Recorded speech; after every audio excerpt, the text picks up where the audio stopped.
Halo Sobat Sip, banyak orang ingin sukses dalam kehidupannya, tetapi hanya 20% orang yang berhasil menjadi orang menengah ke atas. Sehingga banyak orang berkata, sulit ya untuk jadi orang sukses.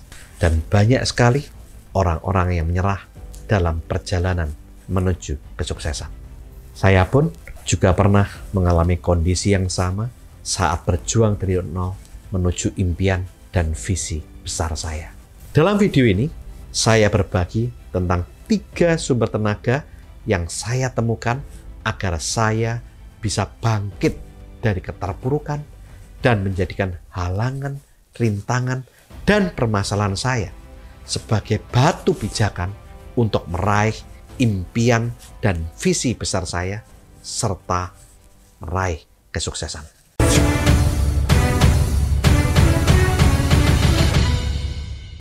Hal pertama yang membuat mayoritas orang, termasuk diri saya, termotivasi adalah impian dan visi. Karena impian dan visi kita bisa membuat kita mau melakukan sesuatu dan mengerahkan segala upaya, tenaga, dan pikiran agar kita bisa meraih impian dan visi besar kita. Maka dari itu, kebanyakan orang sukses pasti memiliki impian yang besar, bahkan visi yang besar. Karena impian dan visi yang besar bisa membuat orang yang pertama menjadi pemberani dan mau membayar harga dari impian dan visinya. Seperti berani berubah, berani bertindak, dan berani gagal walaupun hal itu tidak nyaman. Berani melawan ketakutan-ketakutan yang ada dalam dirinya. Yang kedua, bisa membuat kita mau belajar dan mau mengembangkan pengetahuan dan kemampuan yang dibutuhkan agar kita bisa meraih impian dan visi besar kita. Dan visi besar akan membuat kita memiliki motivasi dan fokus pada saat kita mengatasi berbagai macam permasalahan seperti tantangan, hambatan, rintangan, atau bahkan penolakan atau kegagalan sekalipun yang muncul di sepanjang jalan kita menuju kesuksesan. Karena kita tahu dan kita paham bahwa permasalahan, kegagalan, perjuangan, dan kesuksesan adalah satu paket yang tidak bisa dibeli secara terpisah. Untuk lebih jelasnya, Anda bisa lihat video saya berjudul Ingin Sukses? Jangan Miliki Impian. Di samping impian, saya memiliki ketakutan yang menjadi sumber tenaga saya untuk meraih impian dan visi saya. Suatu hari, saat saya masih menjadi karyawan dengan gaji UMR, saya sedang mengendarai motor dalam kondisi hujan lebat. Tiba-tiba saat itu, lampu traffic light berubah dari hijau menjadi merah, yang membuat saya harus berhenti di perempatan jalan tersebut. Tidak lama setelah saya berhenti, ada motor yang lain di samping kiri saya yang juga berhenti. Tanpa disadari, hati saya tergerak untuk menoleh ke kiri yang membuat saya melihat sebuah pemandangan yang merubah hidup saya. Saat itu, saya melihat ada seorang bapak yang usianya saya perkirakan usia 30-an, sedang membonceng istri dan ketiga anaknya. Anak yang pertama ada di depan bapak itu. Anak kedua di antara bapak dan ibu. Dan anak ketiga ada dalam gendongan ibunya. Saya melihat ketiga anak itu kedinginan karena kehujanan. Tiba-tiba ada suara dalam hati saya yang berkata, "Ton, lihat baik-baik bapak itu. Usianya mungkin hanya 5-10 tahun di atasmu. Kalau kamu tidak merubah keadaanmu, kondisimu, maka apa yang kamu lihat saat ini akan terjadi pada dirimu 5 atau 10 tahun lagi." Saat itu, saya mulai tersentak dengan kata hati saya. Seketika saya mengalami rasa ketakutan yang sangat dalam diri saya. Dan sisi hati saya yang lain berteriak dan mengatakan, saya tidak ingin apa yang saya lihat akan menjadi kenyataan dalam diri saya pada 5-10 tahun mendatang. Dan saat itu saya langsung berdoa kepada Tuhan dan berkata, Tuhan, saya rela untuk kepanasan. Saya rela kehujanan. Saya rela kedinginan. Tapi saya tidak rela kalau anak saya kedinginan seperti ketiga anak di samping kiri saya ini. Tuhan, beri saya jalan agar saya bisa meraih impian saya untuk membeli mobil dalam jangka waktu 2-5 tahun ke depan. Saya ingin punya mobil bukan untuk kemewahan, bukan untuk gengsi, tetapi saya ingin punya mobil agar anak saya kelak tidak kepanasan ataupun kedinginan karena terkena hujan. Saya ingin punya mobil untuk keamanan anak, istri, dan keluarga saya. Dan sejak saat itu, saya memiliki sebuah komitmen yang besar terhadap impian mobil saya. Karena saya memiliki ketakutan akan pemandangan tersebut. Sehingga saat itu, saya berikrar, saya tidak akan menikah sebelum saya punya mobil. Hari itu adalah hari yang merubah hidup saya. Karena di samping saya memiliki impian sebagai sumber tenaga, saya juga menemukan sumber tenaga yang baru yang lebih kuat, yaitu ketakutan saya, yang membuat saya bekerja lebih keras untuk meraih impian dan visi-visi saya. Kedua sumber tenaga ini membuat saya lebih termotivasi, lebih ulet, lebih tidak mudah menyerah saat saya mengejar impian saya untuk bisa memiliki sebuah mobil untuk anak dan istri saya.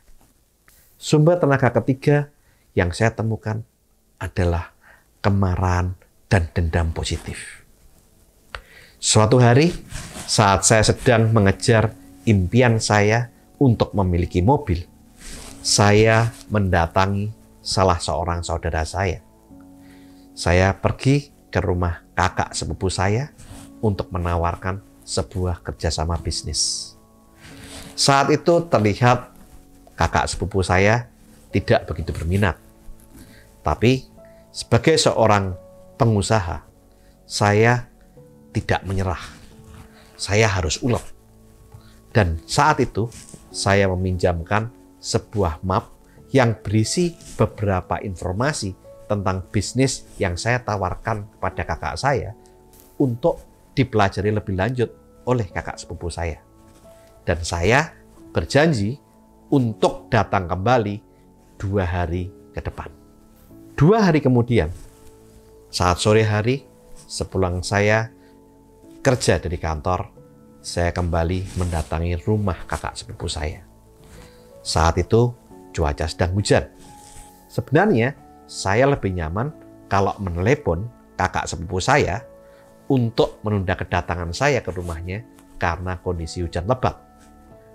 Tetapi karena komitmen saya pada impian-impian saya, saat itu saya memutuskan untuk mengendarai motor saya dalam kondisi hujan lebat menuju rumah kakak sepupu saya untuk menunjukkan bahwa saya profesional dan saya serius menjalankan bisnis ini.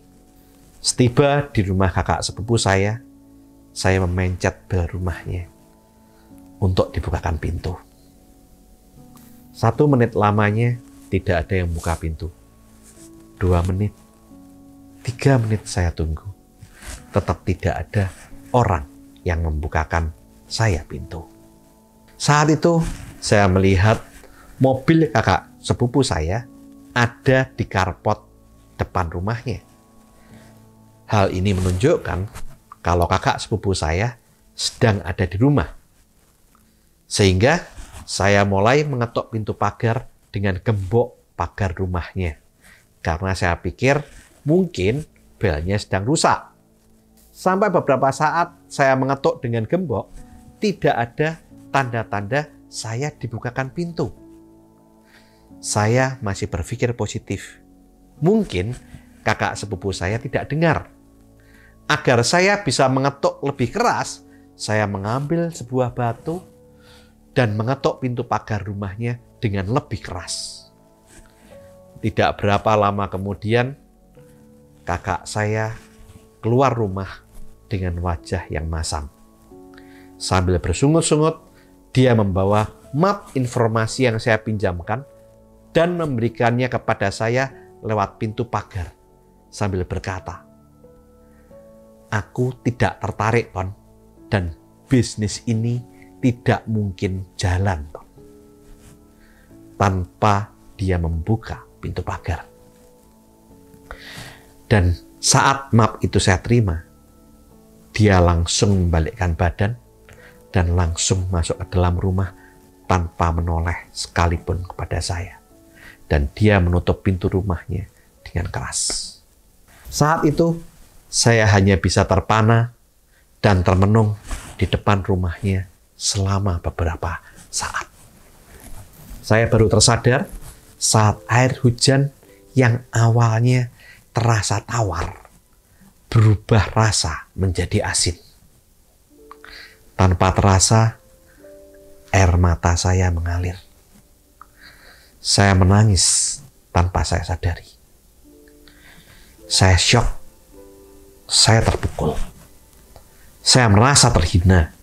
Dan banyak perasaan yang berkecamuk dalam hati saya. Rasa jengkel, rasa marah, rasa malu, berkumpul menjadi satu. Saat itu, saya merasa menjalankan sebuah bisnis itu sangat sulit. Mengejar impian saya itu sulit. Melelahkan. Bukan hanya capek fisik, tapi banyak hal yang membuat capek di hati seperti ini. Sebelum kejadian ini, saya sering mengalami penolakan. Saya pernah diajak teman, dibully sahabat. Tetapi saya masih bertahan karena saya punya impian dan visi yang besar. Tapi hari itu ketahanan mental saya jebol. Adversity saya hancur. Salah satu sisi batin saya berteriak, "Ton, bisnis ini bukan untuk kamu. Bisnis ini terlalu sulit untuk kamu jalankan. Kamu nggak cocok berbisnis. Kamu jadi karyawan saja." Dan berbagai macam pikiran-pikiran negatif muncul di dalam kepala saya. Tapi ada sisi batin saya lain yang berteriak, "Ton, lihat baik-baik rumah kakak sepupumu. Lihat baik-baik mobil kakak sepupumu. Dalam 5 sampai 10 tahun ke depan, kamu harus punya rumah yang lebih baik dari kakak sepupumu. Dan kamu harus punya mobil yang lebih baik dari kakak sepupumu. Kamu harus punya kehidupan yang lebih baik dari kakak sepupumu. Kamu harus lebih sukses. Kamu harus lebih kaya. Kamu harus lebih makmur dari kakak sepupumu. Kamu tidak layak diperlakukan seperti ini. Buat kakak sepupumu menyesal memperlakukan kamu seperti ini." Saat itu muncul sebuah dendam positif dalam hati saya terhadap kakak saya. Saat itu saya punya 2 pilihan. Saya menyerah kalah, meninggalkan bisnis, tetap kerja sebagai karyawan dengan gaji UMR, dan melupakan impian dan visi saya. Atau saya bangkit, saya berjuang, dan saya akan membuktikan kepada orang-orang yang menolak saya, yang menghina saya, melecehkan saya, yang membuli saya, yang mengatakan bahwa saya tidak mungkin berhasil dalam berbisnis. Atau Saya bangkit, saya berjuang, dan saya membuktikan kepada orang-orang yang menolak saya, menghina saya, melecehkan saya, bahkan membuli saya, dan menunjukkan kepada mereka kalau saya tidak layak untuk mereka hina. Dan saya akan membuktikan bahwa saya adalah orang yang sukses dan bahkan jauh lebih sukses daripada mereka. Life is a choice, and the choice is yours. Hidup adalah sebuah pilihan, dan pilihan itu ada pada diri Anda.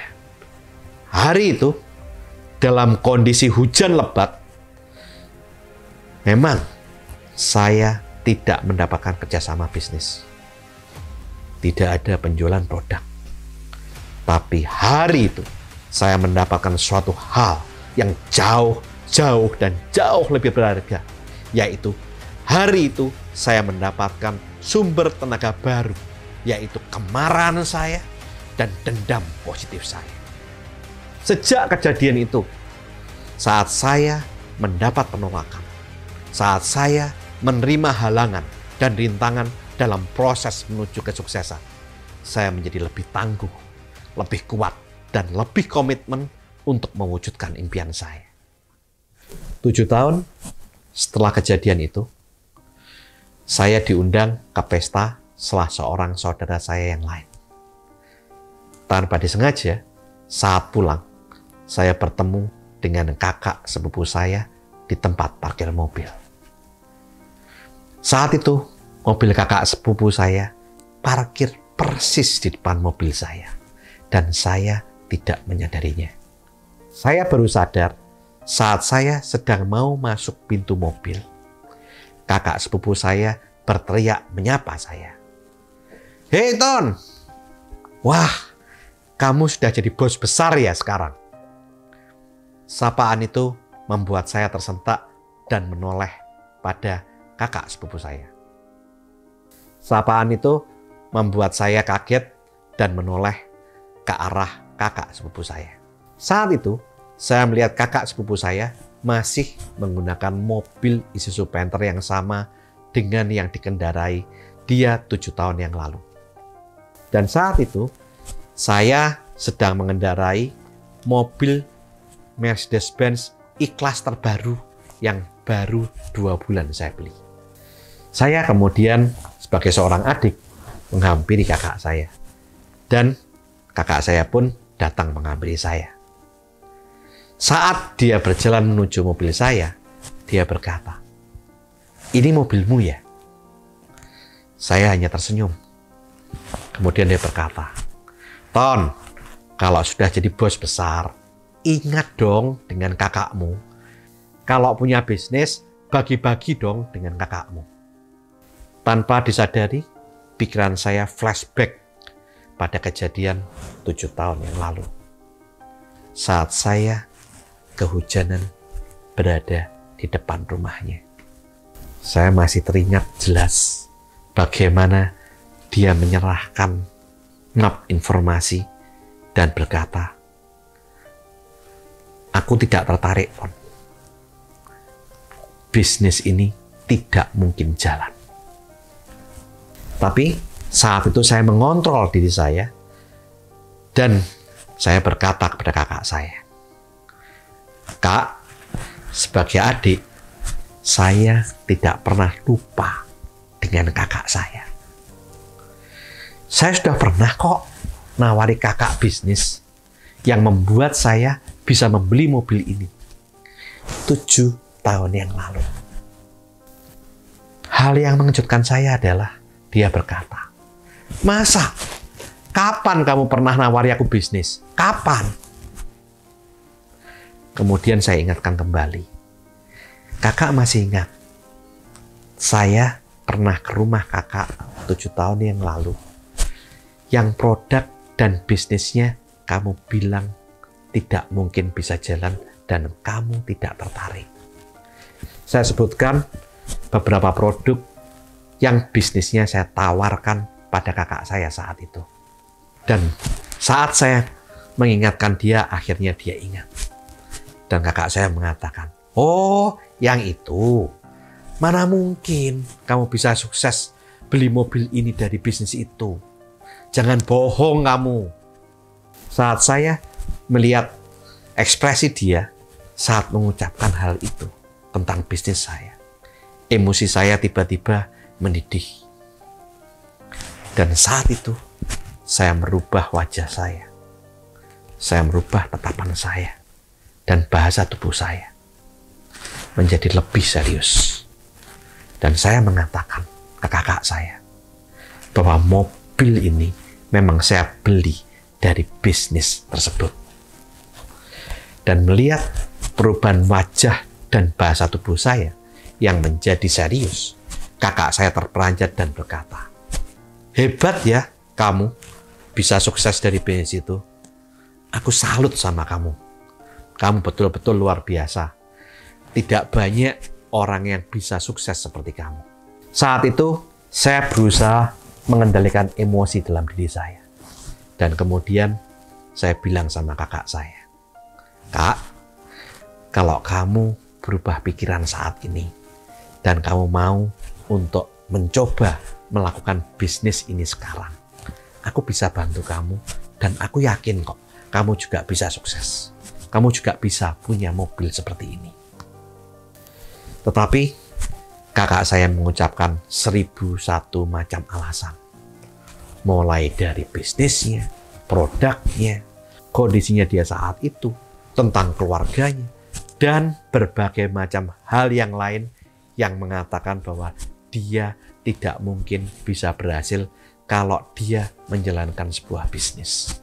Setelah beberapa waktu, saya mencoba untuk meyakinkan kakak sepupu saya, dan tetap saja pola pikirnya sama. Saya dengan serius berkata, sambil menepuk pundak kakak saya, dan mengatakan, "Kak, selama pola pikirmu tidak berubah, kehidupanmu juga tidak akan pernah berubah. Sorry, aku ada acara yang lain. Aku pamit dulu ya, Kak."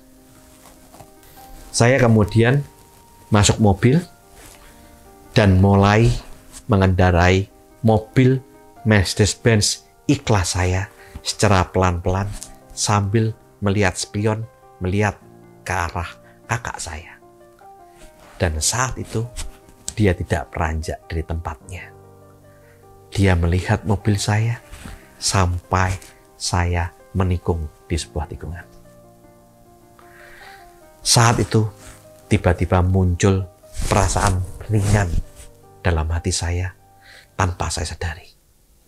Dan kejadian 7 tahun yang lalu, hari itu terbayar lunas plus bunga. Satu hal yang bisa kita pelajari dari kejadian ini adalah saat kita dihina, saat kita dijatuhkan, saat kita dilecehkan, saat kita dibully, saat kita dicemooh oleh orang lain, yang membuat hati kita hancur, yang membuat kita hampir menyerah. Tahukah Anda bahwa ternyata seringkali orang yang menghina, membuli, menjatuhkan kita ternyata lupa dengan kejadian tersebut. Sehingga kalau Anda sedang dihina orang, atau Anda dibully orang, atau dijatuhkan seseorang, jangan pernah diambil hati. Jangan diingat-ingat. Jangan membuat Anda jatuh. Jangan membuat Anda menyerah. Karena mereka sudah lupa dengan kejadian itu. Mereka lupa kalau pernah membuli Anda. Ngapain kita harus sakit hati untuk mengingat hal-hal yang tidak mengenakan hati kita, yang membuat kita down, yang membuat kita jatuh, yang sampah-sampah itu. Jangan jadikan hinaan itu sebagai batu sandungan yang membuat Anda jatuh terpuruk. Tetapi jadikan hinaan itu sebagai kemarahan dan dendam positif.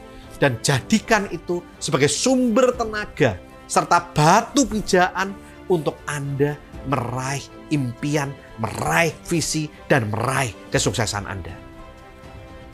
Sekarang, bagi Anda yang mau, Anda bisa menuliskan Apa impian Anda dan visi Anda? Apa ketakutan Anda? Apa kemarahan atau dendam positif Anda? Di kolom komentar.